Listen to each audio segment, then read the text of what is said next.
Thank you, Jesus.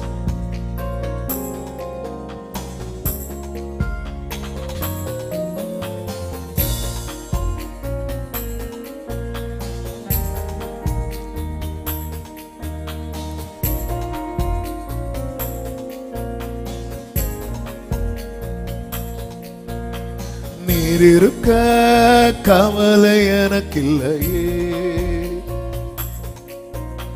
நீரெல்லாம் பார்த்து கொள்வீரே. நீர் இருக்க கவலை எனக்கில்லையே, நீரெல்லாம் பார்த்து கொள்வீரே. யெகோவாயிரே, யெகோவாயிரே, யெகோவாயிரே, யெகோவாயிரே. நீர் இருக்க கவலை எனக்கில்லையே, நீரெல்லாம் பார்த்து கொள்வீரே.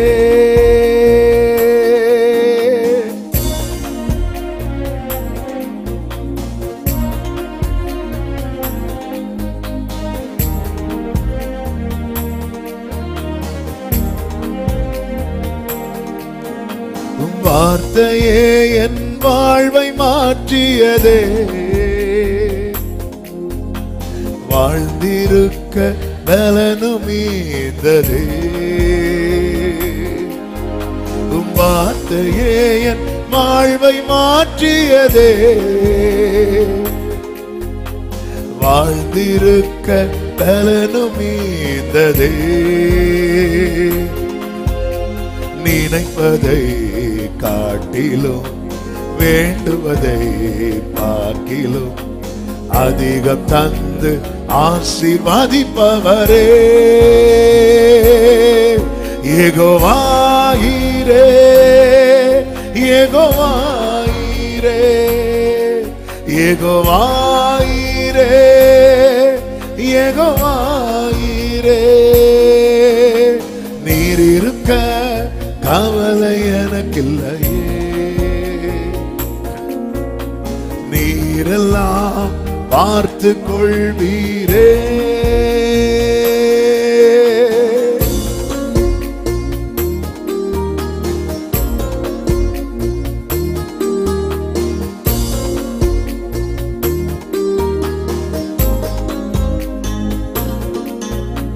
துயரத்தால் நான் தொய்ந்து போயிருந்தேன், துணையாய் நீர் வந்ததால் பிழைத்தேன். துயரத்தால் நான் தொய்ந்து போயிருந்தேன், துணையாய் நீர் வந்ததால் பிழைத்தேன். வஸ்திரம் என் மேல் விரித்தீரே, உம்மடையாளம் கொடுத்தீரே. என்ன வந்தாலும் என்னோடு இருப்பீரே. யெகோவாயிரே, யெகோவாயிரே, யெகோவாயிரே, யெகோவாயிரே. நீர் இருக்க கவலை எனக்கில்லையே, நீரெல்லாம் பார்த்து கொள்வீரே. நீர் இருக்க ஹல்லேலூயா, நீரெல்லாம்.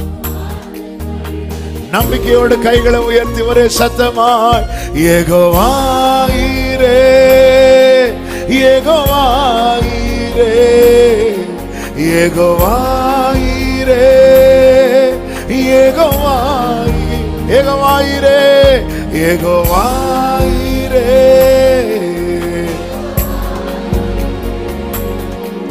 யெகோவாயிரே, யெகோவாயிரே.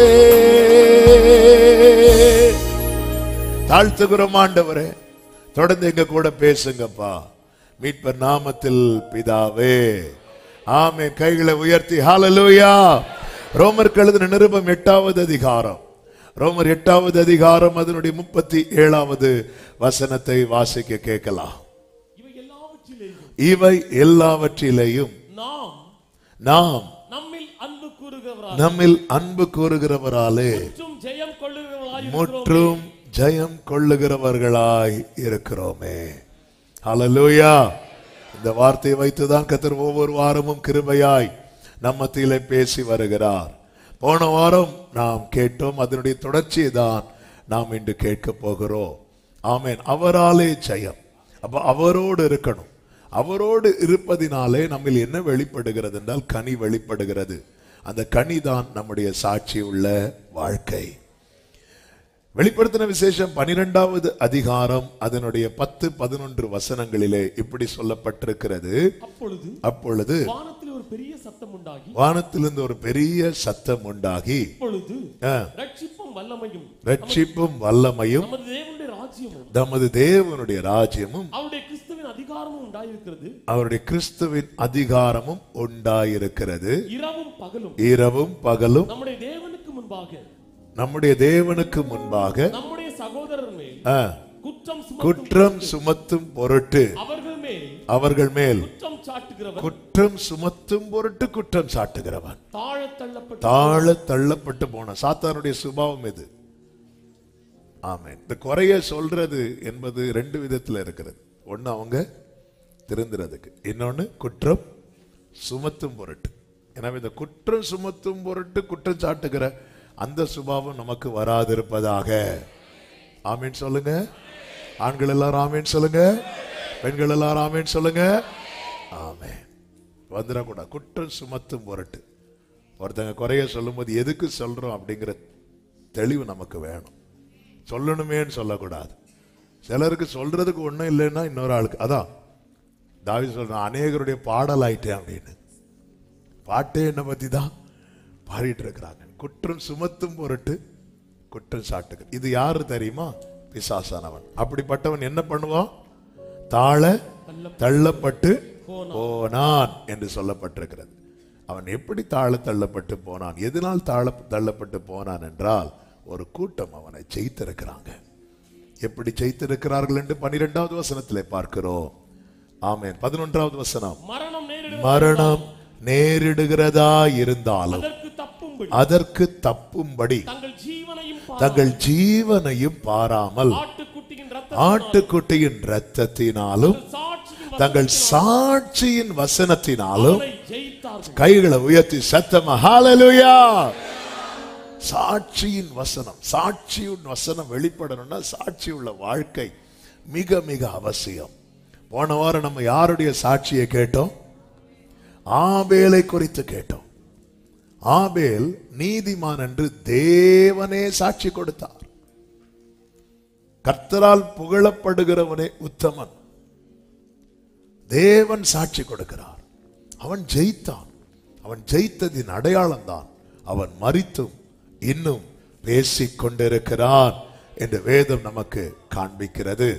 பிரியமான கர்த்தருடைய பிள்ளைகளே, கர்த்தர் செய்த நன்மைகள் எல்லாம் நாம் முன்வைத்தால் அது ஜனங்களுக்கு காட்சிப்படுத்துகிறது. பாரு, ஆண்டவர் எனக்கு அது பண்ணார், அது பண்ணார், இப்படி பண்ணார், இப்படி பண்ணார்.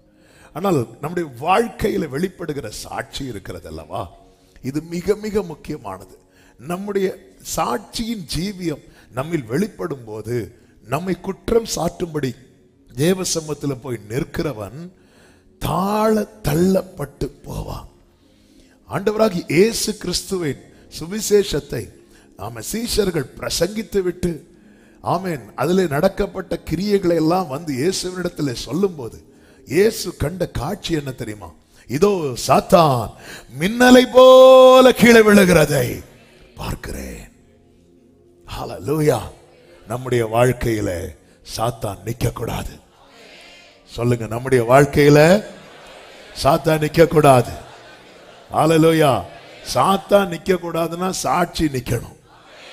சாட்சி நிக்கிறவன் வாழ்க்கையில சாத்தான் நிக்க மாட்டான். ஆமென். கோலியாத் நிக்க கூடாது. ஹல்லேலூயா.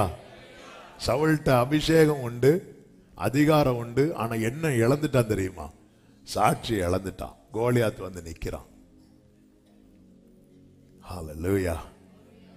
ஆனா சாட்சி உள்ள ஒரு தாவீது உள்ள என்றாகிறான். கோலியாத் விழுந்துட்டான். எனவேதான் பிரியமானவர்களே, எதுக்கு வேதத்தில் சொல்லப்பட்டிருக்கிறது? நீ தேவாலயத்துக்கு போகும்போது உன் நடையை காத்துக்கொள். எதுக்கு நடையை காத்துக்கொள்? நம்ம எங்க போகிறோம், எப்படி பயணிக்கிறோம், நாம் என்ன செய்கிறோம், என்ன செய்ய போகிறோம், இது ரொம்ப முக்கியமானது. காயின் அதை மாற்றவில்லை, ஆனால் காணிக்கை கொண்டு வருவான். கிரியைகளை மாற்ற அவனுக்கு விருப்பம் இல்லாதிருந்தது. அந்த காயின் ஆபேலை கொலை செய்தான். நான் ஆவிக்குரிய கண்ணோட்டத்தோடு கடந்த வாரத்தில் இதை உங்கள் மத்தியிலே ஆவியானவர் காண்பித்த வெளிச்சத்தின்படி சொன்னேன். நம்முடைய வாழ்க்கையிலே காயின் சாகணும், ஆபேல் வாழணும். அல்லேலூயா. பக்கத்தில் பார்த்து சொல்லுங்க, காயின் சாகணும், ஆபேல் வாழணும். அல்லேலூயா. ஆமென். காயினை வாழ விட்டா காயின் ஆபேலை கொன்றுவான். எப்படி கொல்லுவான் தெரியுமா? ஆபேலே வா, பட்சமா பேசி கூட்டிட்டு போவான். எங்க கூட்டிட்டு போவான்? வயலுக்கு. கர்த்தர் பட்சமா பேசி வனாந்திரத்தை கூட்டிட்டு போவார். நம்ம வயலையும் வனாந்திரத்தையும் பார்த்து எங்க போறோம்னு பார்த்துட்டு இருக்கிறோம். யாரு பேசுறான்னு பாருங்க. காயின் பட்சமா பேசி வயலுக்கு கூட்டிட்டு போவான். கர்த்தர் பட்சமா பேசி வனாந்திரத்தை கூட்டிட்டு போவார். பேசுறது யாரு மட்டும் பாருங்க. ஆமென். இப்படிதான் சாத்தான் காட்டுவான். நீ மட்டும் என்ன வணங்கிட்டா, அப்படி அப்படி எல்லாம் தந்துட்டு மேல இருந்து மொத்தமா சேர்த்து தள்ளி போடணும். இதான் அவனுடைய நோக்கம். எல்லாத்தையும் வாங்கு, கீழே விழும்போது வெயிட்டா விழலாம்ல. ஆமென். ஹல்லேலூயா. ஆமென். ஆண்டவர் வந்து, ஆண்டவரே நீங்க என்ன வனாந்திரம், உனக்கு யார் பேசுறா பாரு. ஆமென். அதான் மனுஷன் அப்பத்தினால் மாத்திரம். என் அப்பா என்கிட்ட பேசுறார். இந்த நிச்சயம் இருந்தா, ஆமென், காயின் காண்பிக்கிற வயலெல்லாம் நமக்கு தேவையே கிடையாது. ஹல்லேலூயா. அதனால அந்த ரூட்டை பார்க்கணும். எல்லாரும் சொல்லுங்க, ரூட்டை பார்க்கணும். எங்கிருந்து வருகிறது, யாரிடத்திலிருந்து வருகிறது. ஒரு குறி சொல்லுகிற ஆவி உடையவள் பவுலை பார்த்து, இவங்கெல்லாம் தேவனுடைய ஊழியக்காரங்க, இவங்கெல்லாம் கர்த்தருடைய ரட்சிப்பை அறிவிக்கிறாங்க. அவன் சொன்னதுல ஏதாவது தப்பு இருந்தா? ஒரு தப்பு கிடையாது. ஆனா பவுல் ரூட்டை பார்க்கிறான். ரூட் வேற. அவன் கடிந்து கொண்டார் என்று பைபிள்ல இருக்கிறது. ஒரு தேவ பிள்ளை ரூட்டை பார்த்தாதான் ஃப்ரூட் கரெக்டா இருக்கும். ஹல்லேலூயா. நல்ல மனம், நல்ல மரம், நல்ல கனிகளை. ரூட் ரொம்ப முக்கியம். ரூட் ரொம்ப முக்கியம். கர்த்தருக்கு மகிமை. அதனாலதான் ரூட்டை பார்க்காம நமக்கு மேட்டர் மட்டும் வேணும்னு சொல்லிட்டு பவுல் போனான். யார்கிட்ட? இந்த குறி கேட்க போனான். குறி கேட்கிறவங்க அவங்க சொல்லுவாங்க, சிலது ஒருவேளை நடந்தாலும் நடக்கும். குறி கேட்கறது, இந்த கையை காட்டுறது, கலண்டர்ல பார்க்கறது, டேட்டா பார்க்கறதுக்கு நிறைய பேர் கலண்டர் பார்க்கறாங்க. எவனோ டைம் பாஸுக்கு எழுதி வச்சான், அவனுக்கு நாள் சரியில்லை. ஒரு தேவ பிள்ளைக்கு எந்த அது இந்த டேட்ல வச்சா ரொம்ப நல்லா இருக்கும். அதுவும் 9க்கும் 10க்கும் இடையில. நாங்க இடையில வந்து ஹல்லேலூயா இல்ல. ஆமென். ஹல்லேலூயா. கர்த்தர் நயங்காட்டி வனாந்திரத்து கர்த்தர் என்னை எங்க கொண்டு போகிறாரோ. ஹல்லேலூயா. எரிதியில் வீணாலும் അവിടെ ഞാൻ വീഴുന്നത് തീയിലല്ല, എൻ യേശുവിൻ. ஆபேல் நீதிமான் என்று சாட்சி பெற்றான். நீதிமானின் வாழ்க்கையை குறித்து போன வாரத்தில் சொன்னேன். தேவனுக்கும் மனுஷனுக்கு நடுவில் எதுவுமே இல்லை என்கிற நிலையில் ஒருவன் வாழ்கிறான் என்றால் உண்மையில் அவன் தான். நாம் எல்லாம் நீதிமான்கள் ஆக்கப்பட்டிருக்கிறோம். நீதிமானாய் வாழ்கிறோமா? நீதிமான்கள் ஆக்கப்பட்டோம். நாம் நம்முடைய கிரியையினால் அல்ல, அவருடைய கிருபையினால் நீதிமான்கள் ஆக்கப்பட்டிருக்கிறோம். நீதிமானாய் வாழ்கிறோமா?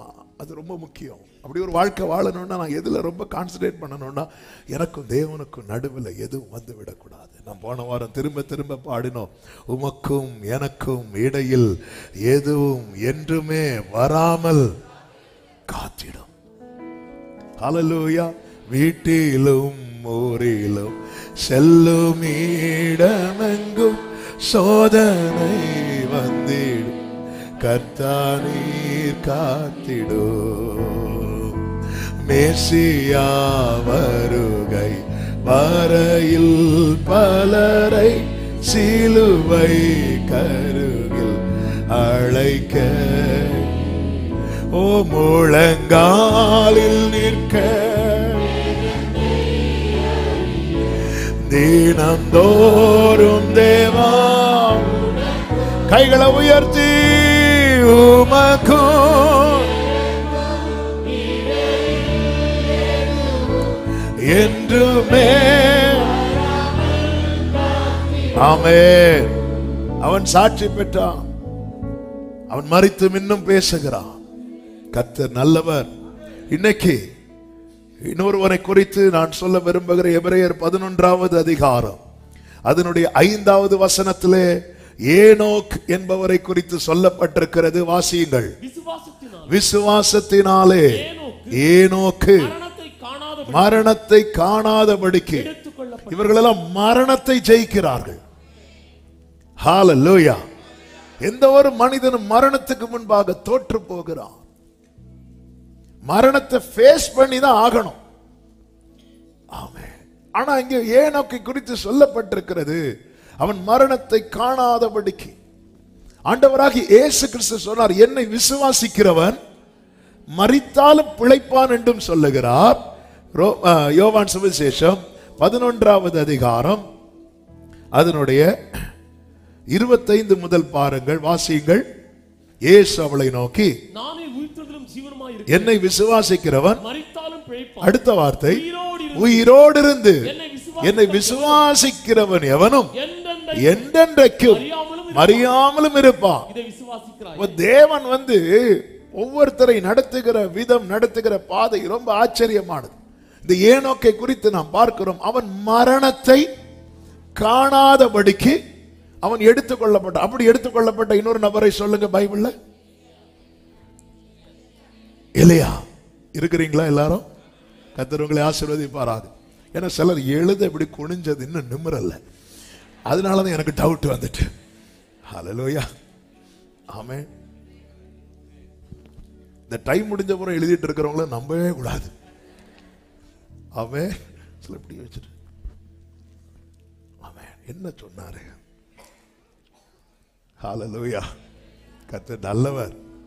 அப்ப தேவனால் பாருங்க, சாத்தா சில இடத்துல, எந்த இடத்துல நம்மளை பிடிக்கலான்னு பாக்குறானோ அந்த இடத்துல கர்த்தர் ஜெயிக்க வைக்கிறார். இந்த ஏனோக்கை குறித்து சொல்லப்பட்டிருக்கிறது, தேவன் அவனை எடுத்துக்கொண்டபடியால் அவன் எடுத்துக்கொள்ளப்பட்டான். தேவன் அவனை எடுத்துக்கொண்டபடியால். அல்லேலூயா. பிரியமானவர்களே, கர்த்தருடைய வருகை சீக்கிரம் இருக்க போகிறது. கர்த்தர் பகிரங்கமாய் வெளியரங்கமாய் இந்த பூமியில வெளிப்படுவதற்கு முன்னதாக கர்த்தர் ரகசியமாய் தம்முடைய சபையை எப்படி ஏனோக்கை எடுத்துக்கொண்டாரோ அப்படி எடுத்துக்கொள்ள போகிறார். ஆமென். இது புத்தி இல்லாதவர்களுக்கு பரியாசம். அல்லேலூயா. புத்தி உள்ளவன் பார்ப்பான் இதை. கர்த்தர் அவனை எடுத்துக்கொண்டபடியால் வேதத்திலே சொல்லப்பட்டிருக்கிறது, தீங்கு வராததற்கு முன்னமே நீதிமான் சேர்த்து கொள்ளப்படுகிறான், எடுத்துக் கொள்ளப்படுகிறான். அல்லேலூயா. அப்படி கிடையாது இப்படி கிடையாது என்று சொல்லுகிற உபதேசங்களுக்கு உங்கள் செவியை விலக்கி உங்களை காத்துக் கொள்ளுங்கள். ஆமென். ஆவியானவர் சபைகளுக்கு சொல்லுகிறதை காது உள்ளவன் கேட்க கடவன். இயேசு கிறிஸ்து உயிர்த்தெழுந்து சீஷர்களுக்கு முன்பதாக எப்படி எடுத்துக்கொள்ளப்பட்டாரோ, எப்படி போனாரோ அப்படியே வருவார். இயேசு உயிர்த்தெழுந்து எப்படியெல்லாம் போனார்?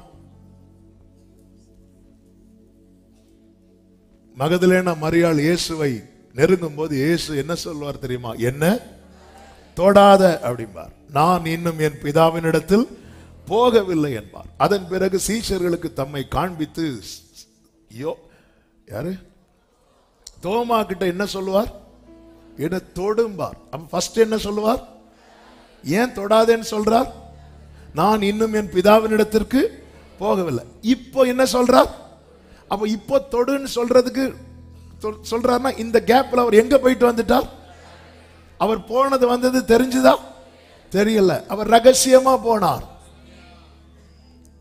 அடுத்து சீஷர்கள் 500 பேரை கொண்டு போய் நிறுத்தி எல்லா கண்களுக்கு முன்னாக அவர் போகிறார்.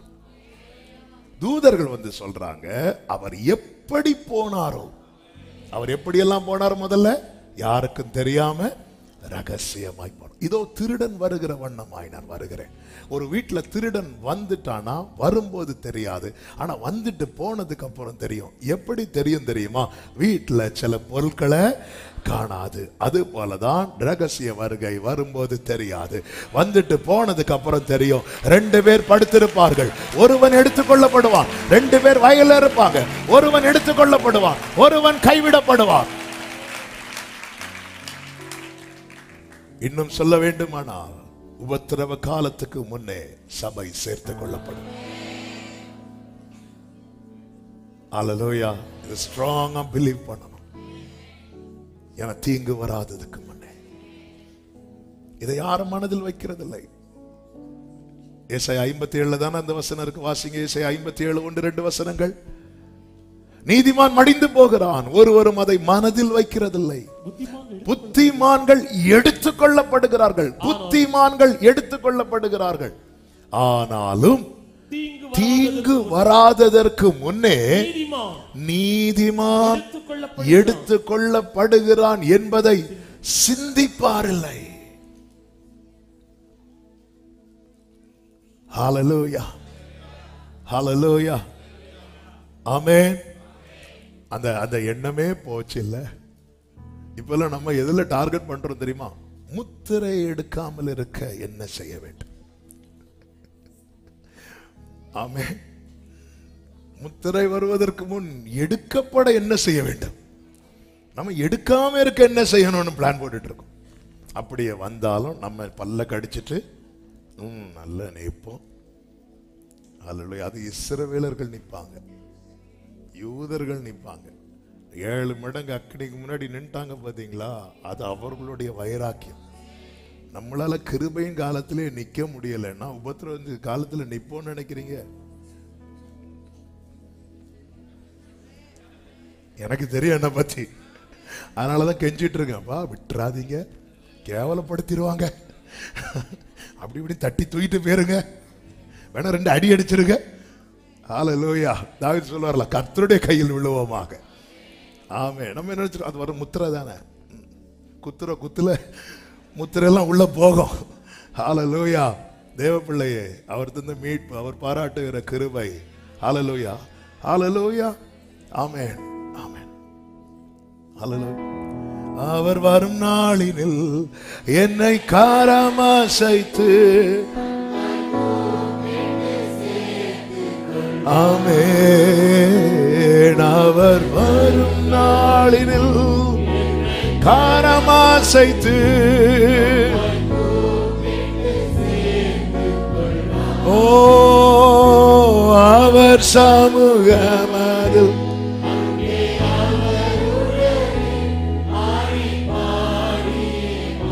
பிரியமானவர்களே, அப்படி நடக்காது. கொஞ்சம் நீங்க இப்பவே பார்த்து எப்படி ஞானமோ அதை புத்திமான்கள் எடுத்துக்கொள்ளப்படும்.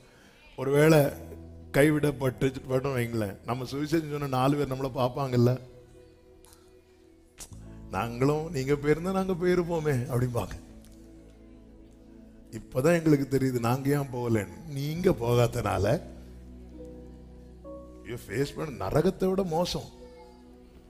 அதனாலதான் நிறைய பேர் வந்து மலையை பார்த்து சொல்லுவாங்களே, எங்க மேல வந்து விழுன்னு. சாவே நம்ம பார்த்து பயந்து ஓடும். ஹல்லேலூயா. அதனாலதான் முந்திக் கொள்ளுகிறவர்கள் பாக்கியவான்கள்.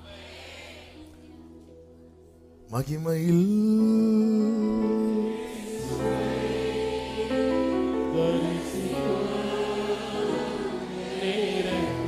அந்த நாள் நல்ல நாள். நாம் செய்திக்கு வருவோம். இப்படி பாடிட்டு இருந்தா இன்னைக்கு செய்தி முடியாது. ஹல்லேலூயா. விசுவாசத்தினாலே ஏனோக்கு மரணத்தை காணாதபடிக்கு எடுத்துக்கொள்ளப்பட்டான். தேவன் அவனை எடுத்துக்கொண்டபடியினாலே அவன் காணப்படாமற் போனான். இவன் கேட்ட சாட்சியை பாருங்கள்.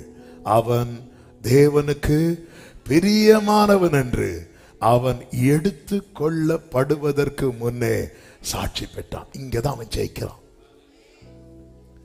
கர்த்தருக்கு பிரியமானவன் என்று தேவனால் சாட்சி பெறுகிறவன் எவனோ அவன் தன் வாழ்க்கையில ஜெயிச்சிட்டான் அர்த்தம்.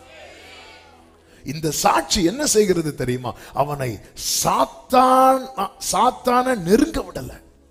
ஏனோக்கு லைஃப்ல சாத்தான் வந்து என்றே ஆகல, எங்கேயுமே என்றாகல.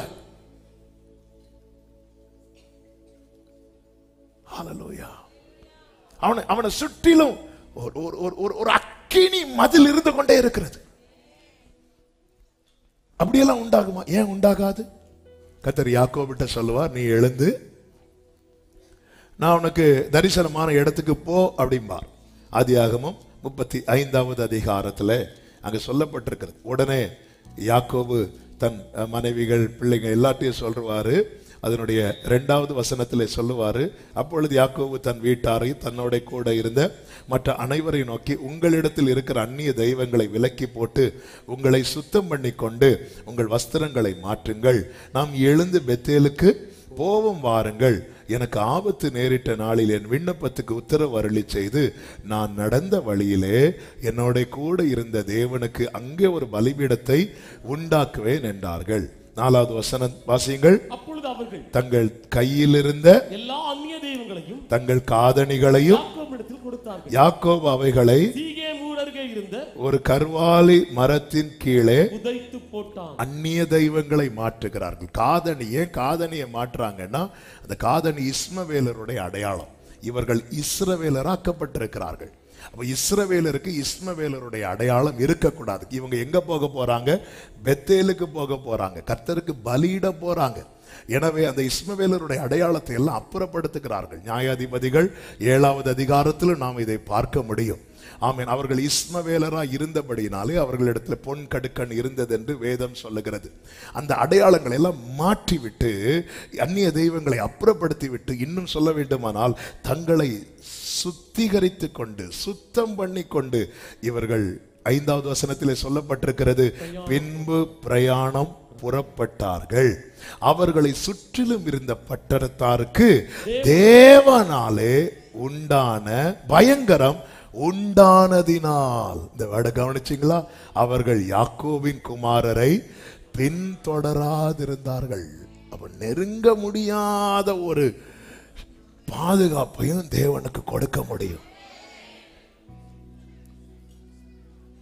நெருங்க முடியாத, சேர முடியாத ஒரு பாதுகாப்பை தேவனுக்கு கொடுக்க முடியும். ஏனோக்கு அப்படி ஒரு பாதுகாப்பு. நெருங்கவே முடியல சாத்தானுக்கு. யோபுவை நெருங்க முடியல. அதை குறித்து கர்த்தர் சித்தமானால் அடுத்த வாரம் பார்க்கலாம். நெருங்க முடியாத ஒரு பாதுகாப்பு. ஏன்? அவன் தேவனுக்கு பிரியமானவன் என்று அவன் எடுத்துக்கொள்ளப்படுவதற்கு முன்னமே சாட்சி பெற்றான். இந்த ஏனோக்கை குறித்து நாம் பார்க்கிறோம். ஆதியாகமம் 5வது அதிகாரம் 23 முதல் பார்த்தால், ஏனோக்கு 65 வயதான போது மெத்துசலாவை பெற்றான். ஏனோக்கு மெத்துசலாவை பெற்ற பின் 300 வருஷம் தேவனோடே சஞ்சரித்து கொண்டிருந்து குமாரரை குமாரத்தைகளை பெற்றான். நான் இதை டீட்டெயிலா சொல்ல விரும்பவில்லை. லாஸ்ட் இயர் பைபிள் ஸ்டடியில ஏனோக்கை குறித்து ஒரு ஸ்டடி ஃபுல்லாவே இருக்கும். கேட்க விரும்புறவங்க போட்டு கேட்டுக்கலாம். ஆமென். ஆனால் இந்த நாளில் பேசும்படி கர்த்தர் இதை காண்பித்தபடியினாலே உங்கள் மத்தியில் நான் சொல்லும்படி விரும்புகிறேன். ஏனோக்குடைய நாளெல்லாம் 365 வருடம் என்று 23வது வசனத்திலே பார்க்கிறோம். 365 வருடம்.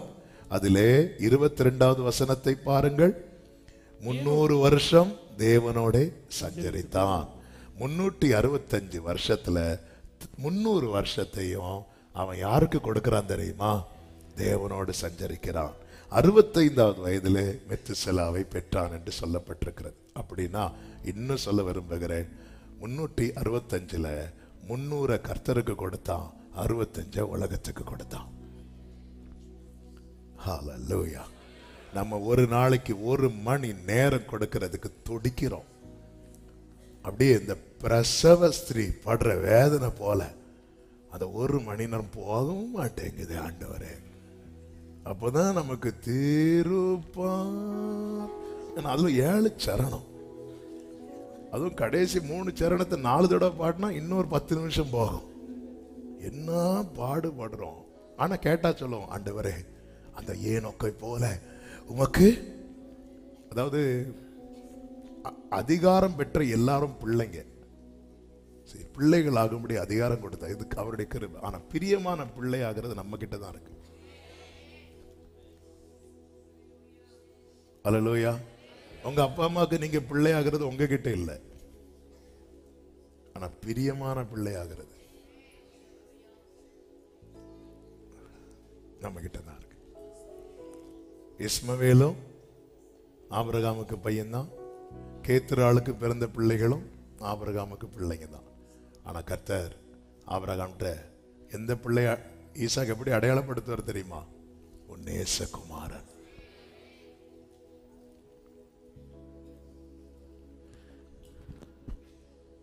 பைபிள்ல வேற ஒரு ஏனோக்கும் உண்டு. காயினுக்கு பிறந்த ஏனோக்கு 4வது அதிகாரத்துல 17வது வசனத்துல சொல்லப்பட்டிருக்கிறது. காயின் தன் மனைவியை அறிந்தான், அவள் கர்ப்பவதியாகி ஏனோக்கை பெற்றாள். அப்பொழுது அவன் ஒரு பட்டணத்தை கட்டி அந்த பட்டணத்துக்கு தன் குமாரனாகிய ஏனோக்குடைய பெயரை வைத்தான். ஒரு பட்டணத்தை கட்டுற எதுக்கு தெரியுமா? ஏனோக், அந்த வேற ஒரு ஏனோக், அவனுடைய பெயர் நிக்க. அவருடைய பெயர் நின்னுச்சா? நிக்கல. ஏனோக்கு தனக்கு பெயர் உண்டாக ஏதாவது பண்ணாரா? ஒண்ணும் பண்ணல. ஆனா யூதா நிருபம் 1:14 கர்த்தர் ஏனோக்கை கொண்டு வருகிறார் அல்லவா, ஆதாமுக்கு 7ஆம் தலைமுறையான ஏனோக்கு அப்படிங்கிறார். நான் எதுக்கு இதை சொல்றேன் தெரியுமா? நமக்கு பெயர் உண்டாக நாம எதுவுமே செய்ய தேவையில்லை. கர்த்தருக்கு பிரியமானவனாய் இருந்தால் அவன் பெயர் நிலை நிற்கும். அவன் பெயரை கர்த்தர் நிலை நிறுத்துகிறான். எபிரேயர்ல அவன் பெயர் சொல்லப்படுகிறது. யூதாவை கொண்டு எழுதும் போது ஆதாமுக்கு 7ஆம் தலைமுறையான, சேத்து வழி வந்த 7ஆம் தலைமுறை, ஆதாம்ல இருந்து சேத்து வழி வந்தவர்கள 7ஆம் தலைமுறை யார் அப்படின்னா ஏனோக். ஆதாம்ல இருந்து காயின் வழி வந்த 7ஆம் தலைமுறை யார் அப்படின்னா லாமேக். ஏனோக்கு எப்படி கர்த்தருக்கு பிரியமானவராக இருந்தானோ அதுக்கு நேர ஆப்போசிட் தான் யாரு தெரியுமா? லாமேக். இந்த லாமேக்கை குறித்து வேதத்தில் எப்படி பார்க்கிறோம்? 4வது அதிகாரம் 17 முதல் நீங்க பாத்தீங்கன்னா லாமேக் பிறந்ததை குறித்து சொல்லப்பட்டிருக்கிறது. அதுல 23வது வசனத்தை பாருங்கள். லாமேக்கு தன் மனைவிகளை பார்த்து, ஆதாளே சில்லாளே நான் சொல்வதை கேளுங்கள், லாமேக்கின் மனைவிகளே என் சத்தத்துக்கு செவி கொடுங்கள். இவர் சொல்றதை பார்த்து ஏதோ பிரசங்கம் பண்றது மாதிரி இருக்கும். ஆனா அவர் என்ன சொல்ல வாராருன்னா, எனக்கு காயம் உண்டாக ஒரு மனுஷனை, அப்படின்னா என்ன ஒருத்தன் காயப்படுத்தினா அவனை நான் என்ன பண்ண தெரியுமா? கொன்றேன். எனக்கு தழும்புண்டாக ஒரு வாலிபனை, ஒருத்தர் கையை எடுக்கும் போது அவன் நகம்பட்டு எனக்கு இங்க கீறல் வந்துட்டு நான் என்ன பண்ண தெரியுமா? அவனை கொன்றேன். சின்ன வாக்குவாதத்துல எனக்கு ஒரு காயம் பட்டுட்டு ஒருத்தன் பேசினது எனக்கு காயம் உண்டாக்கி நான் அவனை கொன்றேன். இவன் காயின் வழி வந்த 7ஆம் தலைமுறை. சொல்லிட்டு சொல்லுகிறான், காயினுக்காக 7 பழி சுமருமானால் லாமேக்குக்காக 77 பழி சுமரும். ஒரே காலகட்டம். நான் ஆவிக்கிற கண்ணோட்டத்தோடு சொல்லுகிறேன்.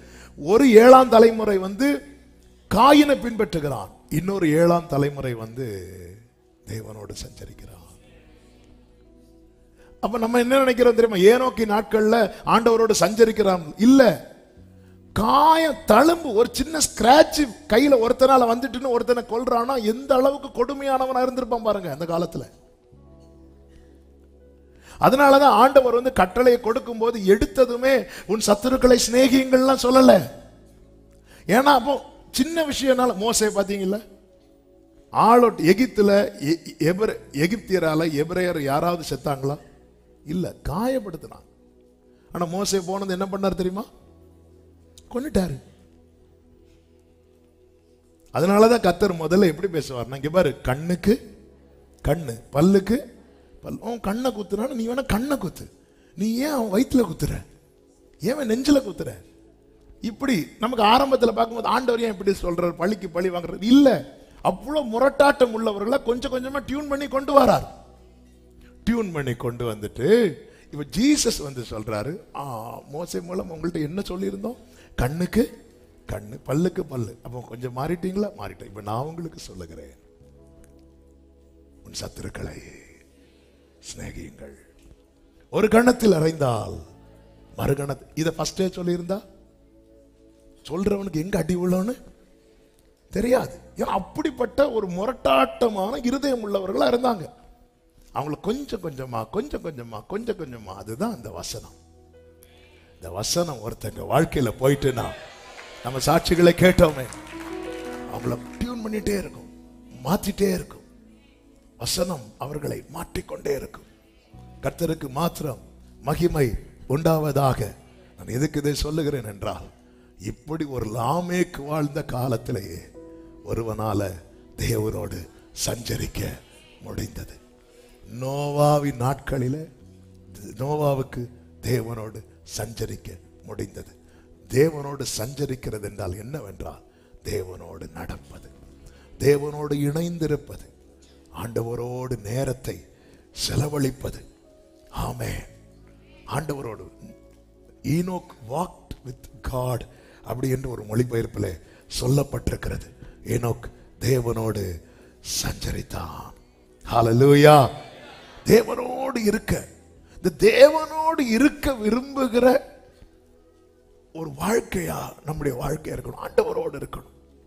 உம்மோடு செலவிடும் ஒவ்வொரு நிமிடமும்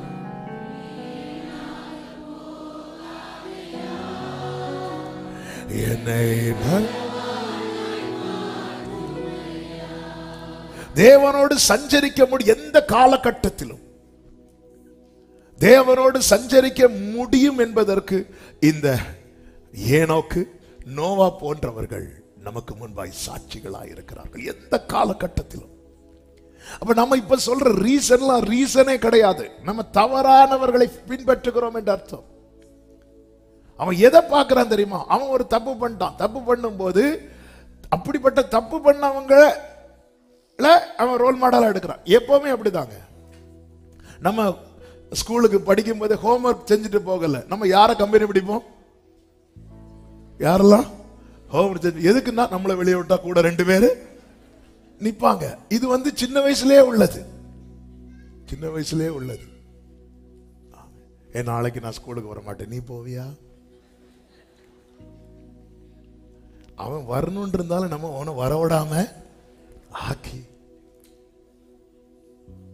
இது சின்ன வயசுலயே உள்ள அவன் பார்க்கறான். பரவாயில்ல பரவாயில்ல,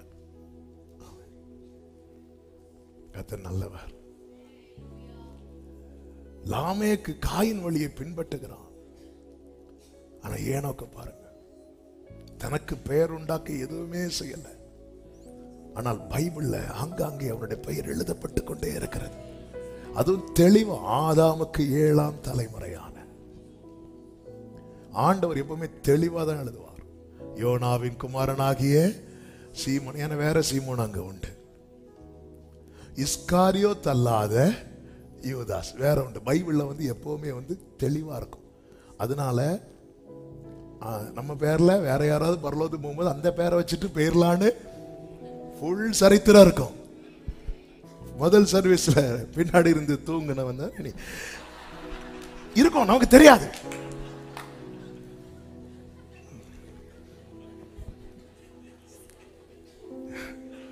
தேவனோடு சஞ்சரிக்க முடியும்.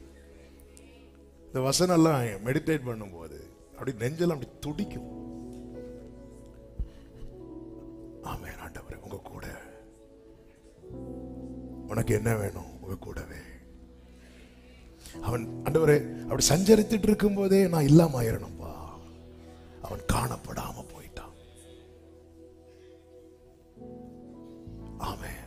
ஆண்டவர் அவனோட நடந்து போயிட்டே இருக்கிறாங்க. நடந்து நடந்து நடந்து நடந்து நடந்து நடந்து போயிட்டு டைம் ஆயிட்டு. ஏனோக்கு டைம் ஆச்சு. ஏனோக்கு டைம் ஆச்சு. உங்க வீட்டை விட்டு நம்ம ரொம்ப தூரம் நடந்து வந்துட்டோம். என் வீடு பக்கத்துல, வரியா? வரேன்ப்பா. காணப்படாம போயிட்டான். சஞ்சரித்து கொண்டிருக்கும் போது இப்படிதாங்க நம்ம எடுத்துக்கொள்ளப்படணும். எத்தனை பேர் அதை விரும்புறீங்க? அப்பா கூட பேசிட்டு இருக்கும் போது ஹல்லேலூயா ஹல்லேலூயா உம்மோடு இருப்பதுதான் க்ளோரி உள்ளவனே உள்ளத்தின் மாஞ்சையை ரிமமகரமமலதனரா glory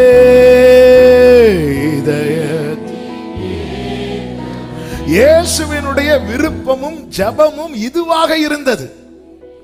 யோவான் சுவிசேஷம் 17வது அதிகாரத்தில் 21வது வசனத்துல ஆண்டவராக இயேசு கிறிஸ்து பிதாவை பார்த்து சொல்லுகிறார், அவர்கள் எல்லாரும் ஒன்றாயிருக்கவும் பிதாவே நீர் என்னை அனுப்பினதை உலகம் விசுவாசிக்கிறதற்காக. அடுத்த வார்த்தையை கவனிங்க, நீர் என்னிலையும் நான் உம்மிலையும் இருக்கிறது போல. அப்ப பிதாவையும் இயேசுவையும் என்ன செய்ய முடியாது?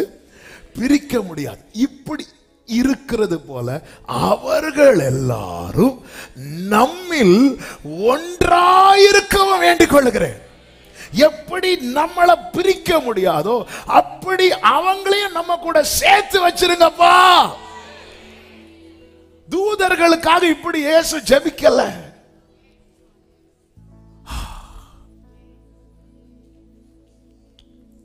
தேவனோடு சஞ்சரிக்கணும். பண்றோமா?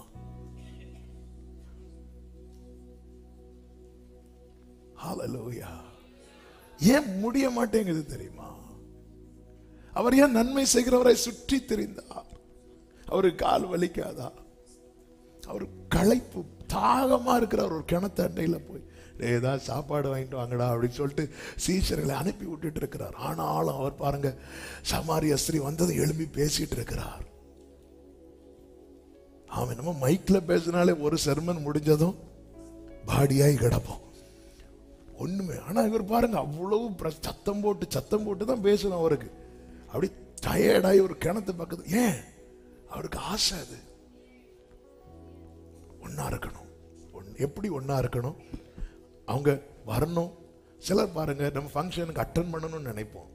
ஆனா சிலர் பாருங்க, எப்பவுமே அந்த முடிவு ஆரம்பத்துல இருந்து கடைசி வரை கூட நிற்கணும்னு நினைப்போம். சிலர் பாருங்க வந்து தலை காட்டிட்டு போவாங்க. சிலர் நம்ம சாப்பிட கம்பல் பண்ணுவோம். சிலர் வந்து இவன் சாப்பிடாம போனா அப்படி போயிட்டு வரோம். சரி போயிட்டாங்க வாசல்லே நின்று கவர் வாங்கிட்டு சிலருக்கு நம்ம. ஆனா சிலர் பாருங்க, நம்ம நீங்க ஃபர்ஸ்ட் முந்தின நாளே வந்துடணும். எல்லாத்தையும் சொல்லுவோமா? நம்ம முந்தின நாளே வந்துடுங்க, நீங்க கடைசி வரை நிக்கணும், கூட நிக்கணும். ஏங்க, இயேசு நம்ம எப்படி பார்க்க விரும்புறாருன்னா, சபையே, சமீபத்திலும் தூரத்திலிருந்து கேட்க ரத்தத்தால் மீட்கப்பட்ட உள்ளமே, இன்னும் ஏன் நீ தூரத்திலிருந்து எத்தி எத்தி பார்க்கிறாய்? பக்கத்துல வந்து தொட்டு பாரு.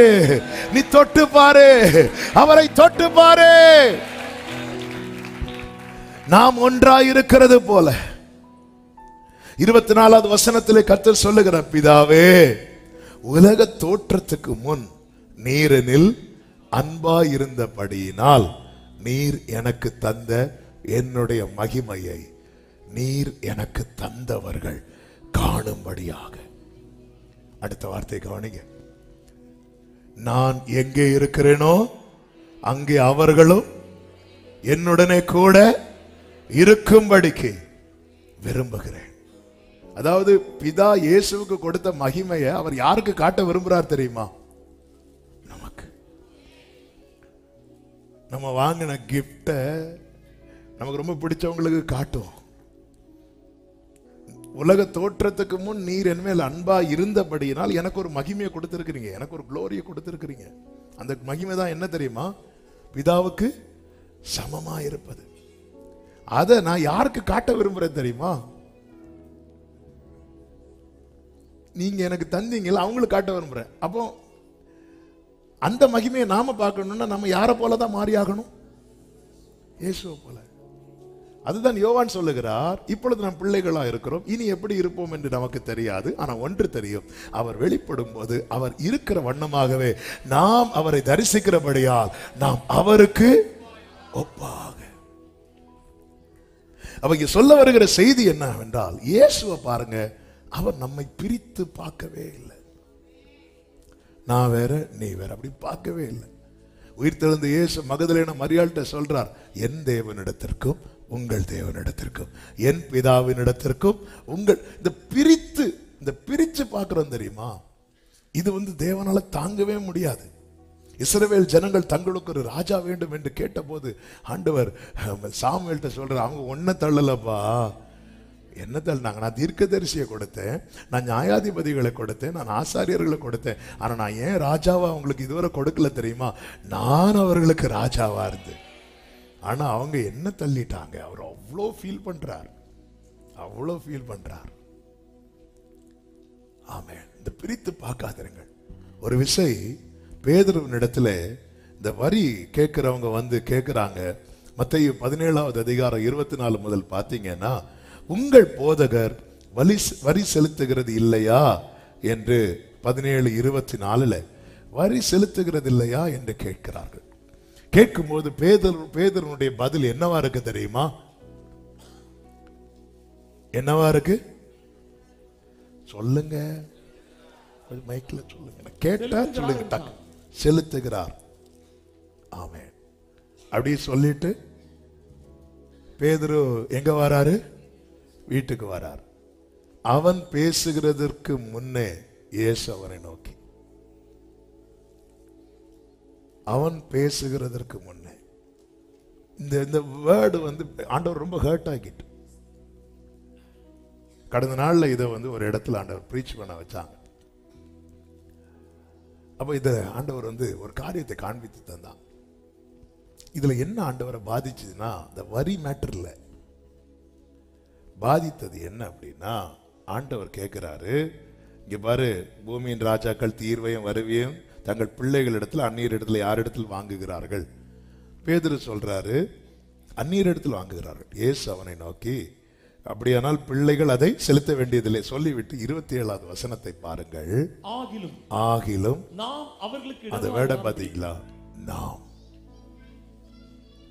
அவர்களுக்கு இடரலா இடாதபடிக்கு நீ கடலுக்கு போய் தூண்டில் போட்டு முதலாவது அகப்படுகிற மீனை பிடித்து அதன் வாயை திறந்து பார், ஒரு வெள்ளி படத்தை காண்பாய், அதை எடுத்து எனக்காகவும்.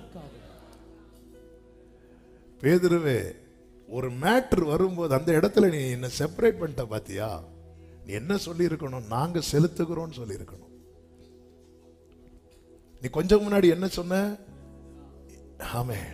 இல்ல, அதுக்கு அதே அதிகாரத்துல தானே உமக்கு ஒரு கூடாரம், மோசேக்கு. ஏன் உமக்கு பேதுரு தனக்கு கூடாரம் கேட்கல? நான் அவர் வீட்டில் இருந்துருவேன்.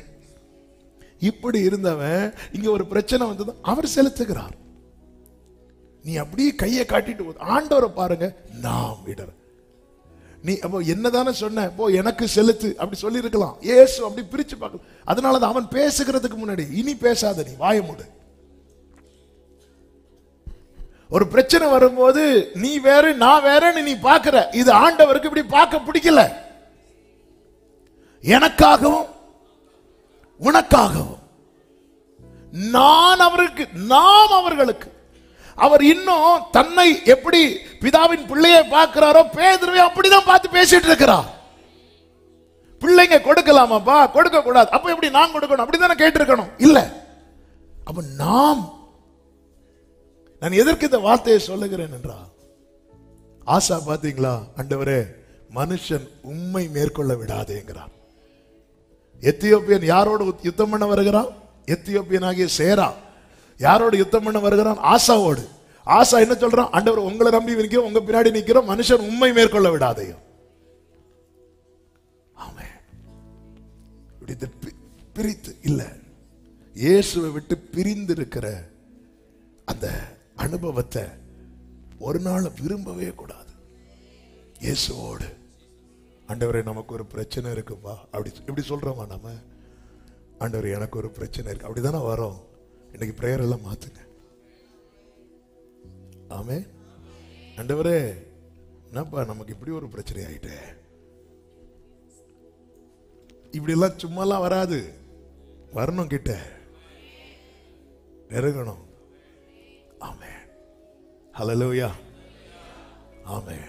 அதனாலதான் 430 வருஷம் எகிப்தியரை இஸ்ரவேலர்கள் தனியா பார்த்தாங்க. மேகத்துக்கு கீழே வந்ததுக்கு அப்புறம் எகிப்தியரை இஸ்ரவேலர்கள் மேகத்துக்கு கீழே இருந்து பார்க்கிறாங்க, கர்த்தர் மேகத்துக்கு மேலிருந்து பார்க்கிறார். எனவேதான் மோசே மூலமாய் கொடுக்கப்பட்ட வார்த்தை, இன்று நீ கண்ட எகிப்தியனை இனி என்றைக்குமே ஏன்னா இன்னைக்கு நீ மட்டும் இதை பார்க்கல, அவரும் பார்க்கிறார். என் பிரச்சனையை நான் மட்டும் ஃபேஸ் பண்றது வரைக்கும் பிரச்சனையாவே இருக்கும். ஆனா என் பிரச்சனை அவரும் ஃபேஸ் பண்ணார் என்றார். ஏ பெரிய பர்வதமே, நீ எம்மாத்திரம் செருபாபேலுக்கு முன்பாய் சமபூமியாவாய். அவன் தனியாக வரவில்லை, அவன் தலைக்கல்லோடு வருகிறான். ஆமென் சொல்லுங்க பார்க்கலாம். இயேசுவோடு இருக்கணும், இயேசுவோடு இருக்கணும். இயேசுவோடு இருக்க 3 காரியத்தை நான் சொல்லி நான் ஜெபிக்கும்படி விரும்புகிறேன். நமக்கு நேரம் அதிகம் போகிறது. 1, விரும்பணும். விரும்பு, திரும்பு, பழகு. இந்த 3 வார்த்தையை சொல்லுங்க பார்க்கலாம். ஆமென், அல்லேலூயா. அதான் பொங்கல் முடிஞ்சு கரும்பெல்லாம் சாப்பிட்டுருப்பீங்களான்னு தெரியல. ஆமென். விரும்பு, திரும்பு, கரும்பா, பழகு. பழகு, விரும்பு. விரும்பணும். நான் விரும்பணும். நான் யாரோடு இருக்க விரும்புறேன்? இயேசுவோடு இருக்கு. நான் விரும்பவே இல்லைன்னா நான் எப்படி இயேசுவோடு இருக்க முடியும்? நான் விரும்பணும். ஆமே, உண்மையில விரும்புறோமா? விரும்புறோமா? நான் உனக்கு சொன்னதை செய்யும் அளவும் உன்னை கைவிடுவதில்லை அப்படி சொன்னதும் யாக்கோபு என்ன சொல்லியிருக்கணும் தெரியுமா? ஆண்டவரே, எனக்கு சொன்னதை செய்யலைனாலும் பரவாயில்ல, எனக்கு கைவிட்டுறாதீங்கன்னு சொல்லியிருக்கணும். எனக்கு சொன்னதை எனக்கு அதன் அர்த்தம் என்ன? எனக்கு சொன்னதை நீங்க செஞ்சா போதும், அதுக்கப்புறம் கையை பிடிக்கணும்னு கூட அவசியம் இல்லை. இல்லை, நம்ம எல்லாருமே அதான விரும்புறோம். எனக்கு சொன்னதை செய்யும் அளவும் கைவிட மாட்டேன்னு சொன்னீங்களே, சரி சொன்னதை நான் செஞ்சுட்டு. அதனாலதான் ஏசாயாவை கொண்டு எழுதினார், இந்த காரியங்களை நான் செய்து அவர்களை கைவிடாதிருப்பேன். நமக்கெல்லாம் ஆண்டவர் எதுக்கு தேவை தெரியுமா? ஆபிரகாம் கூடார வாசலில் இருந்து கண்களை ஏறெடுத்து பார்த்த போது இதோ மூவராய் கர்த்தர் தம்மை வெளிப்படுத்தும் போது ஆபிரகாம் ஓடி போய் காலில் விழுந்து, என்னை விட்டு போயிடாதீங்க, வாங்க வந்து உட்காருங்க, வந்து உட்காருங்க. விரும்புறான், விரும்பணும். போன வெள்ளிக்கிழமை சொன்ன வார்த்தையை எடுத்து சொல்ல விரும்புகிற ஒரு வார்த்தை. கடல்ல 12 சீஷர்கள் போட்ல இருக்கிறாங்க. கடல் கொந்தளிக்கிறது. இயேசு 4ஆம் ஜாமத்திலே கடல் மேல் என்ன செய்தார்? நடந்து வந்தார். நடந்து வந்த போது ஜனங்கள் எல்லாம் கத்துகிறார்கள். இயேசு சொல்லுகிறார், நான் தான், பயப்படாதிருங்கள் என்றார். மத்தேயு 14:28 முதல். உடனே பேதுரு ஆண்டவரை பார்த்து கேட்கிறான், ஆண்டவரே, நீரே ஆனால் நான் ஜலத்தின் மேல் நடந்து உம்மிடத்தில் வர கட்டளையிடும். அவனுடைய விருப்பத்தை பாருங்கள். இயேசு சொல்லுகிறார், வா என்றார். வா என்றார். அப்பொழுது பேதுரு படகு விட்டு இறங்கி இயேசுவினிடத்தில் போக ஜலத்தின் மேல் நடந்தான் என்று சொல்லப்பட்டிருக்கிறது. உண்மையிலே அந்த போட்ல யாரெல்லாம் இருக்கிறாங்க தெரியுமா? இயேசுவினுடைய சகோதரன் அந்திரேயா இருக்கிறான், இயேசுவின் நண்பர்கள் இருக்கிறாங்க. அவங்க யார்கிட்டயும் போகட்டா, போட்டுமா, போட்டுமான்னு கேட்கல. போட்டுமான்னு கேட்டிருந்தா விட்டுருப்பாங்க, விட்டுருக்க மாட்டாங்க. உனக்குள் விருப்பம் இருந்தால் மற்ற சத்தங்கள் உன்னை முடக்க நீ விட மாட்டாய். எனக்கு அவர் மட்டும் சொல்லட்டும் வான்னு. இப்போ ஆண்டவர் வான்னு சொன்னதும் பேதுரு அந்திரேயாட்ட கேட்கிறான்னு வைங்களா, அந்திரேயா, இயேசு கூப்பிடுற, போட்டுமா? அந்திரேயா சொல்லுவார், இங்க பாரு, அவர் நிப்பாரு, அவர் தேவன், உன்னை பத்தி உனக்கும் தெரியும் எனக்கு தெரியும், நீ நிக்க மாட்ட. யோவான்ட்ட கேட்டிருந்தா யோவான் சொல்லியிருப்பாரு, போலாம் பேதுருவே, ஆனா அட்லீஸ்ட் அந்த காற்றாவது கொஞ்சம் அமைதல் ஆயிட்டுன்னா போலாம். இன்னைக்கு இப்படிதான் நம்மை முடக்க பார்ப்பார்கள். பாருங்கள், இந்த சூலேமியால் இருக்கிறாள் 2 ராஜாக்களின் புஸ்தகத்துல ஒரு வார்த்தை உண்டல்லவா? அவருடைய மகன் மரித்து போவான். 4வது அதிகாரத்துல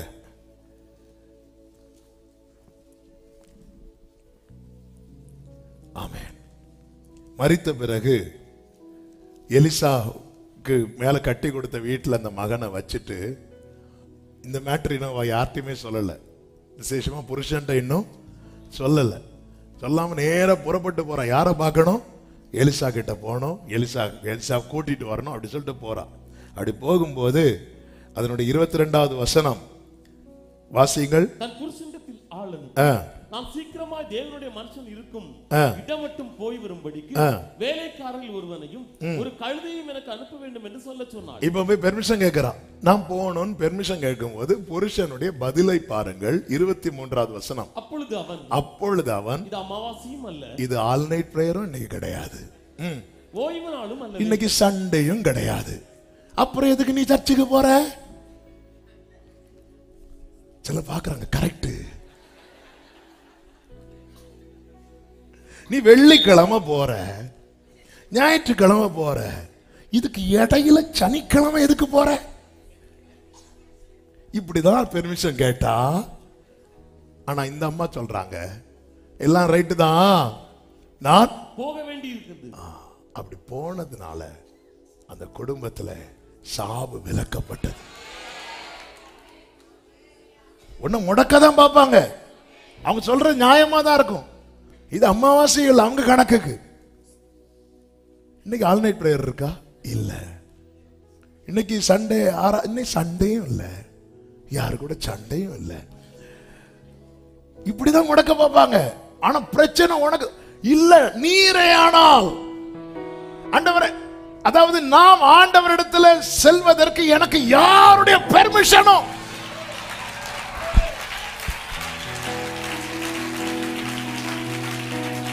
இப்படி ஒரு வாழ்க்கையை நீங்க வாழ்ந்து பாருங்கள். நீங்கள் தான் தேவனோடு சஞ்சரிக்கிறவர்கள்.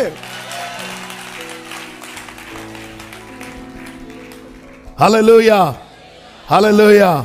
எனவேதான் புருஷர்களே, உங்கள் மனைவிகள் பலவீன பாண்டமா இருக்கிறபடியால் தூக்கி போட்டு உடங்கல, விவேகத்துடனே அவர்களுடனே வாழ்ந்து உங்கள் ஜபங்களுக்கு தடை வந்துடக்கூடாது. விவேகத்தோடு வாழ், ஞானமா வாழ வாழுன்னு தான் சொல்றாரு, விடுன்னு சொல்லல. சிலர் பாருங்க, என் பிரேயருக்கு தடையா இருக்கு, அதனால நான் டைவர்ஸ் பண்ண போறேன், ஓடிரு. சிலர்லாம் அப்படி இருக்கிறாங்க, என் ஜபத்துக்கு வந்து ரொம்ப தடை, அதனால வேண்டாம். விவேகத்துடனே அவளுடைய பலவீன பாண்டம் அப்படிதான் இருக்கும். என்னதான் மனைவி பலவீன பாண்டமா இருந்தாலும், என்னமோ உடம்பு முடியலையா, ஆமா நான் வெளியே சாப்பிட்டுக்கிறேன், அப்படிதான் சொல்லிட்டு போவோம். உன் பிரேயருக்கு தடை வந்துடக்கூடாது. ஆண்டவர்கிட்ட நெருங்குவதுக்கு பாருங்க, எல்லா இடத்துக்கும் ஆபிரகாம் சாராளை கூட்டிட்டு போறாங்க. சாராளை ஆபிரகாமுக்கு ரொம்ப பிடிக்கும். வயசான கிழவியானதுக்கு அப்புறம் ரொம்ப பிடிக்கும், அவ்வளோ பிடிக்கும். ஆனா பலி செலுத்த கூட்டிட்டு வா, ஈசாக்கு பலி செலுத்துன்னு சொல்லும் போது சாராளை கூட்டிட்டு வரல. ஏன்னா அங்க வந்த கதை நடக்காதுன்னு நல்லாவே தெரியும். ஆபிரகாம் ஒரே ஒரு இடத்துல தான் புலம்பி அழுவாரு. எங்க தெரியுமா? சாராள் மரித்த போது. அதுக்காக சாராளை வந்து ஆபிரகாம் விட்டுட்டாரா? இல்ல, ஆண்டவரிடத்துல நெருங்குவதற்கு யாரையும் தடையாக வைக்கவில்லை. எனக்கு எல்லாரையும் பிடிக்கும், உண்மைதான். சாராளை பிடிக்கும், ஈசாக்க பிடிக்கும். ஆனா அப்பா கிட்ட நெருங்குவதற்கு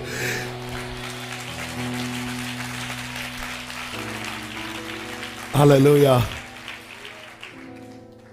ஆமென். இப்படிதான் ஏனோக்குக்கு குடும்பம் இல்லையா, பிள்ளைங்க இல்லையா, அவன் குமாரரையும் குமாரத்திகளையும் பெற்றான். எந்த காரியம் அவனுக்கு தடைப்பட்டுச்சு? ஆனால் அவன் தேவனோடு இதை விரும்பணுங்க. நம்ம விரும்பணும். நீரே ஆனால் பேதுரு யோவான்ல அந்திரேயெல்லாம் அப்படி தட்டி இருப்பான், தட்டி நீரே ஆனால். ஏன்னா யாக்கோபு சொல்லியிருப்பான், பேதுருவே உன் விசுவாசம் என்னன்னு நாங்க பார்த்துட்டோம், நீ தான் எங்க லீடர், நீ ஃபர்ஸ்ட் ஆவேசம்னு கத்திட்ட, நாங்களும் கூட சேர்ந்து. ஏன்னா எல்லாத்துக்கும் லீட் பண்ணது யாரு தான்? பேதுரு தான். இயேசு உயிர் தெழுந்த பிறகு மீன் பிடிக்க போறேன்னு சொன்னது யாரு?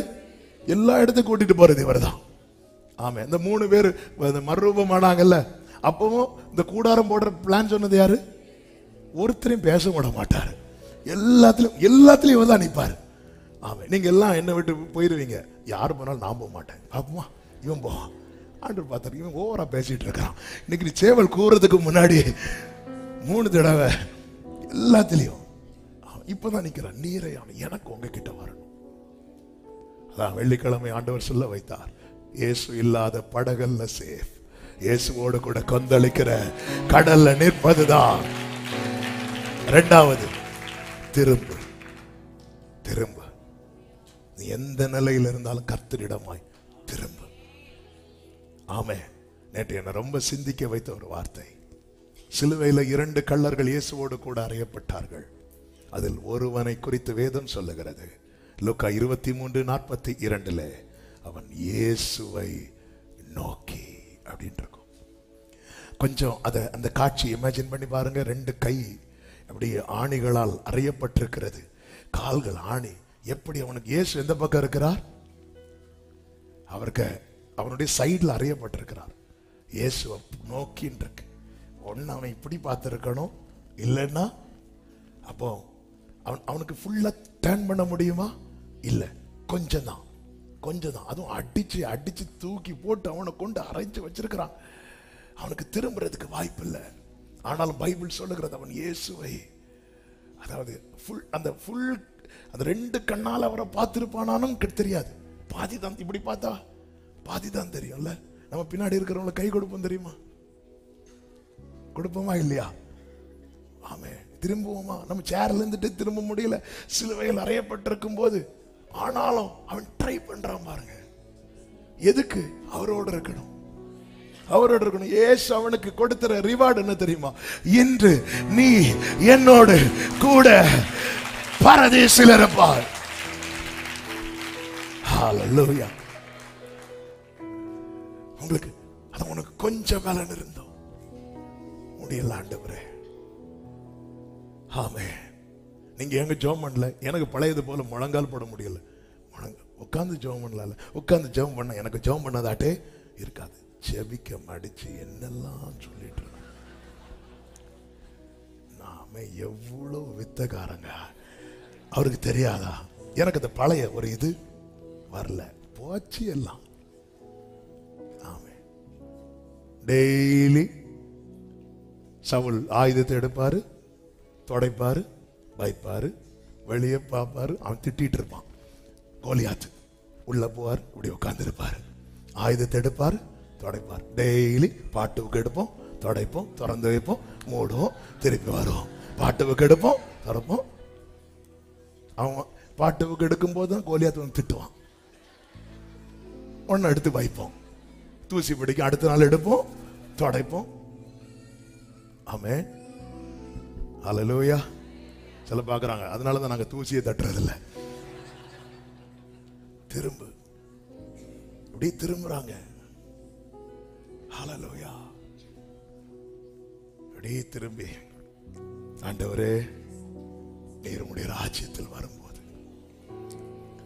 அடியேனை நினைத்தார்கள்.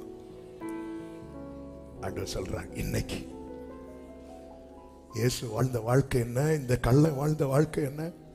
ஆண்டவர் சொல்றாரு, நீ கண்ணை மூடுவ தெரியுமா? நீ கண்ணை மூடுறதுக்கு முன்னாடி நான் மூடிடுவேன். எதுக்கு தெரியுமா? நீ கண்ணை மூடும் போது உன்னை கூட்டிட்டு போக.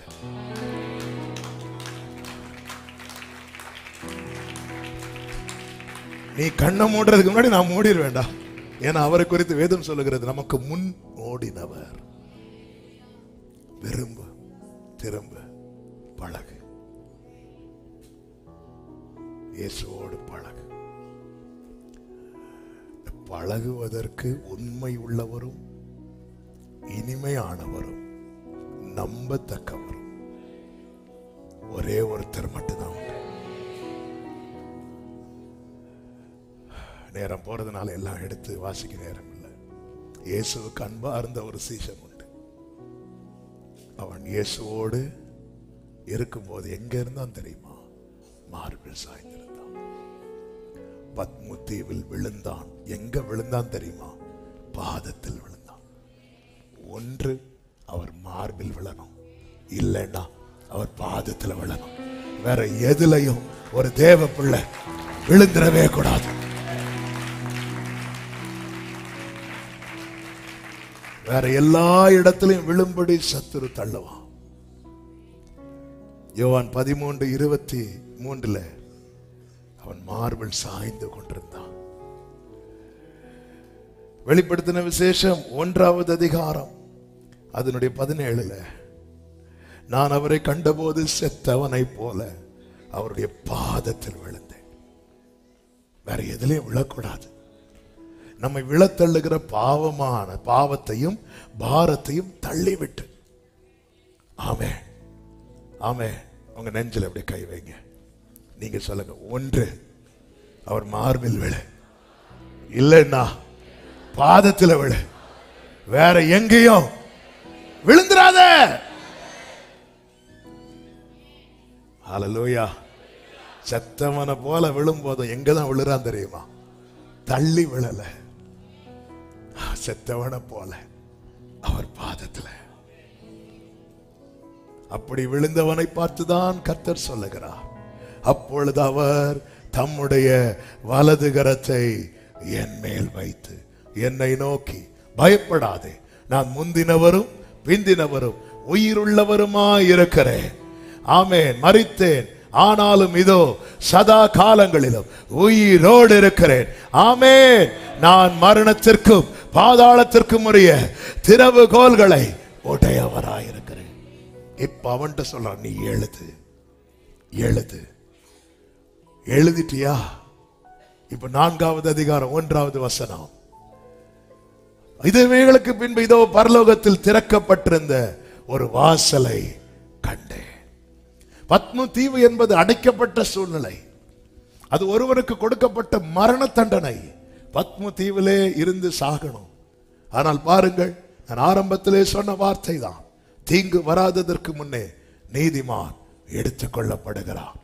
இதற்கு பிறகுதான் எக்காலங்கள் ஊதப்படுகிறது, கோப கலசங்கள் வெளிப்படுத்தப்படுகிறது, ஒரு பெரிய உபத்திரவ காலம் வரப்போகிறது. அந்த உபத்திரவ காலத்துக்கு முன்னே தான் சபைக்கு எச்சரிக்கை வந்து கொண்டிருக்கிறது. அந்த எச்சரிப்பின் சத்தம் முடிந்த பிறகு ஆமென், வானங்கள் திறக்கப்படுகிறது. பரலோகத்தில் திறக்கப்பட்ட ஒரு வாசலை கண்டேன். முன்னே எக்கால சத்தம் போல என்னுடனே பேச நான் கேட்டிருந்த சத்தமாவது, இங்கே ஏறி வா. சபையே, இந்த அவருடைய சத்தத்தை கேட்டு பழகுகிறவர்களுக்கு மட்டுமே நாளை இந்த சத்தம் கேட்கும். உபத்திரவ காலத்துக்கு முன்னே வானம் திறக்கப்பட்டு இங்கே ஏறி வா. 1வது அதிகாரத்திலே அவன் செத்தவனை போல பாதத்தில் விழுகிறான். 4வது அதிகாரத்திலே வானம் திறக்கப்பட்டு யாருக்கு அந்த சத்தம் வருகிறது? முன்னே எக்கால சத்தம் போல என்னுடனே பேச நான் கேட்டிருந்த. என்கிட்ட பேசுவார், நான் கேட்டுட்டு இருப்பேன். அப்போ இன்று அவருடைய சத்தத்தை என் கேட்டு என் காது பழகல, என் வாழ்க்கை பழகலைன்னா நாளை இந்த சத்தம் கேட்காது. இது இண்டிவிஜுவலான அழைப்பு.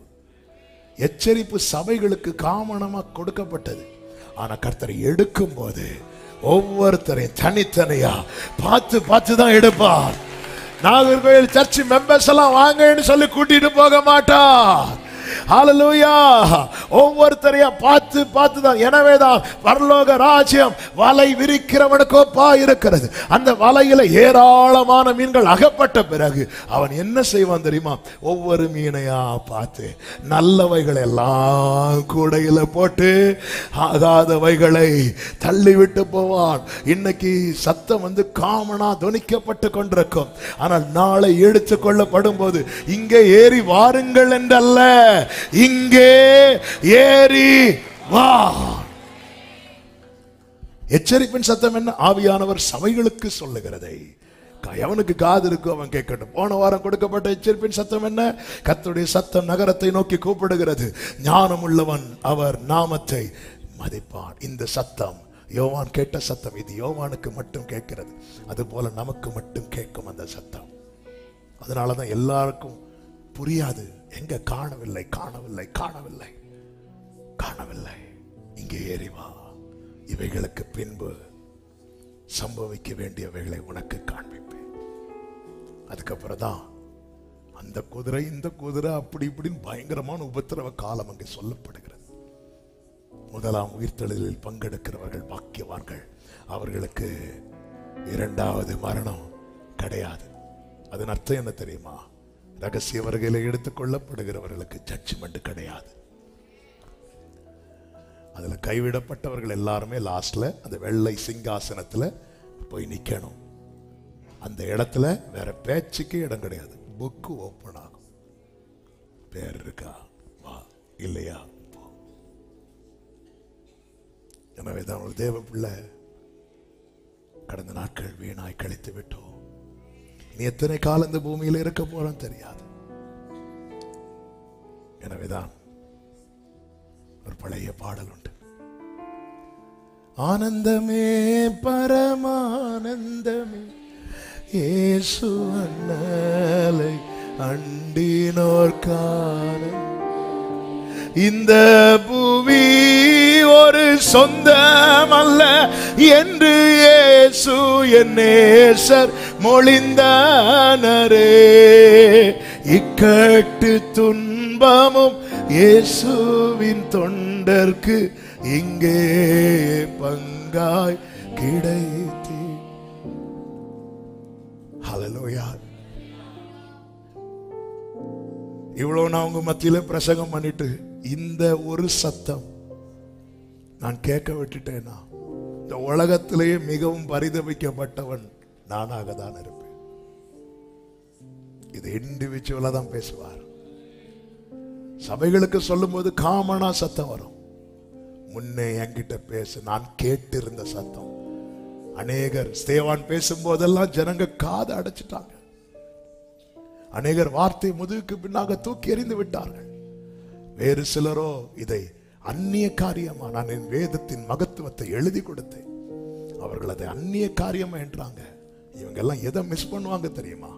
பிரசங்கம் இருக்கும், இப்போ இருக்கும், ஆனா அந்த கேட்க வேண்டிய ஒரு சத்தம் வரப்போகிறது. அந்த சத்தத்தை மட்டும் நம்ம காதுல கேட்கல, ஜட்ஜ்மெண்ட்டுக்கு ரெடி ஆயிட வேண்டியதுதான். அதுக்கப்புறம் கடைசியில பார்த்துக்கலாம் பார். உத்தரவு காலம் முடிஞ்சு 1000 வருஷ அரசாட்சி முடிஞ்சு அதுக்கப்புறம் மரித்தவர்கள் எல்லாம் எழும்புவாங்க. அப்போ போய் நிற்போம். எதுக்கு சபையோடு ஆண்டவர் பேசுகிறார்? நீ அதுக்கு முன்னாடி வா, நீ அதுக்கு முன்னாடி வா. நீ அந்த ஜட்ஜ்மெண்ட்ல சில ஜட்ஜ்மெண்ட்ல நிம்மதியா இருப்போம்னு நினைக்கிறீங்க, நெஞ்சு பொக்கு பொக்கு பொக்குன்னு அடிக்கும். ஒருவேளை ஏன்னா பேர் எழுதிட்டுவாரு, அந்த பேர் வெட்டப்பட்டிருக்கா இல்லையான்னு தெரியணுமே. உங்களை பயமுறுத்துவதற்காக இது சொல்லவில்லை. சத்தியத்தை அறிவீர்கள், சத்தியம் உங்களை நம்மில் அன்பு கூறுகிறவரால் நமக்கு ஜெயத்தை பிராமிஸ் பண்ணி இருக்கிறார். அவரால ஜெயம், அவரோடு தான் இருக்கணும். ஆமென் சொல்லுங்க பார்க்கலாம். எல்லாரும் எழுந்து நிற்கலாமா? இந்த ஒரு பாடலை நம்பிக்கையோடு பாடி நம்ம ஜெபித்து முடிக்க போகிறோம். ஆனந்தமே பரமானந்தமே இயேசு அண்ணலை அண்டினோர்க்கு ஆனந்தமே, இயேசு அண்ணலை அண்டினோர். ஆமென். ஆனந்தமே பரமானந்தமே இயேசு அண்ணலை அண்டினோர்க்கு ஆனந்தமே, இயேசு அண்ணலை அண்டினோர். ஓ கர்த்தாவே நீரந்தன் காருண்ய கோட்டையே, காரணமின்றி கலங்கேனையா. பாடுங்க.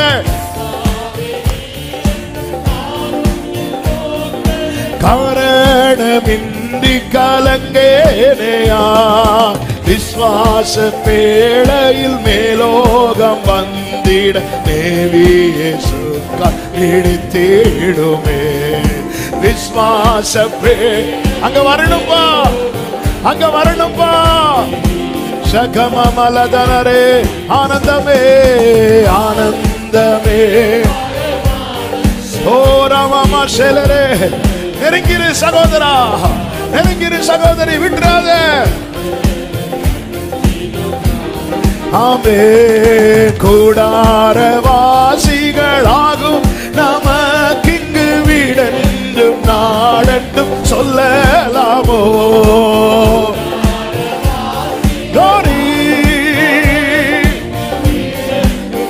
ஓரமாமா சந்தனலரே, கைவேலை இல்லாத வீடொன்று மேலேதான் செய்வேன் என சொல்லி போகலையோ. உடரமாக்கரோ சந்தனரே, என்னுள்ளமே என்னுள்ளமே உன்னில் சஞ்சலம் ஏன் வீணாய் கண்ணீர் பள்ளத்தாக்கல்லோ இது.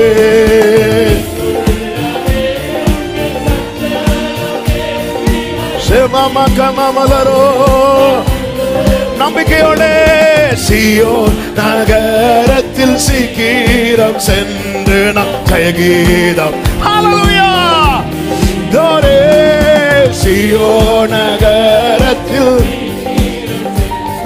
ஓரமாமா சஜனரே துன்பங்கள் தொல்லை இடக்க இடறிவை தோண்டர் எமை அண்டி வந்தீடினோ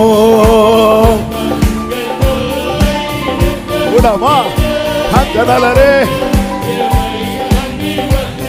ஹல்லேலூயா சொல்லி எல்லா முகத்தில் உள்ள கண்ணீரையும் அவர் துடைப்பார். எல்லா முகத்தில் உள்ள கண்ணீரையும் துடைப்பார். ஆமென். சொல்லி முடியாத ஓரமாமா சந்தனலரே ஏக்கத்தோடு இயேசுவே இயேசுவே சீக்கிரம் இத்தரை வாருமே வேளை ஹல்லேலூயா வாருமே ஆமென். என்னே சத்தன் முக ஜோதி எதே எல்லாம் இன்பம் தரும் பொருள் வேதுமில்லை உடரமாம சேகமலரே என்னுள்ளமே உன்னில் சஞ்சலா எதை குறித்து கலங்கி கொண்டிருக்கிறாய்? கர்த்தர் நம்மோடு இருக்கிறார் அல்லவா? கர்த்தர் நம்மோடு இருக்கிறார் அல்லவா? உலகத்தின் முடிவு மரியாதை சகல நாட்களிலும் உங்களோடு இருக்கிறேன் என்று சொல்லி இருக்கிறார் அல்லவா? ஆமென். சீயோன் நகரத்தில் சீக்கிரம் சென்று நாம் ஜெயகீதம் பாடி மகிழ்ந்திடலாம். glory ஆனந்தமே ஓ இயேசு அண்ணலை அண்டினோ இயேசு ஆனந்தமே ஆமென். இயேசு அண்ணலை அண்டினோ ஓ இயேசு அண்ணலை நல்ல கைகளை தட்டி அப்பாவுக்கு மகிமை ஓ ராமா சேகலாமா அந்தனரே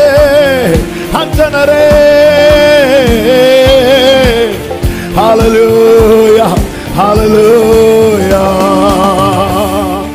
அவன் எடுத்துக் கொள்ளப்படுவதற்கு முன்னே பிரியமானவன் என்று சாட்சி பெற்றான். பைபிள்ல நீங்க கவனிச்சீங்கன்னா தெரியும், எடுத்துக்கொள்ளப்பட்டவங்களை விரல விட்டு எண்ணலாம். இப்படிதான் இருக்கும். வலது கரத்தை அப்படியே உயர்த்து, இடது கரத்தை இருதயத்தில் வைத்து, என் வாழ்நாளை உம்மோடு சஞ்சரித்து கழிக்க விரும்புகிறேன். உங்க கூட அந்தியம் வரே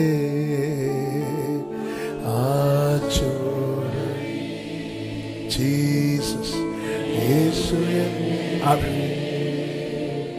கொடே மதி அந்தியம் Jesus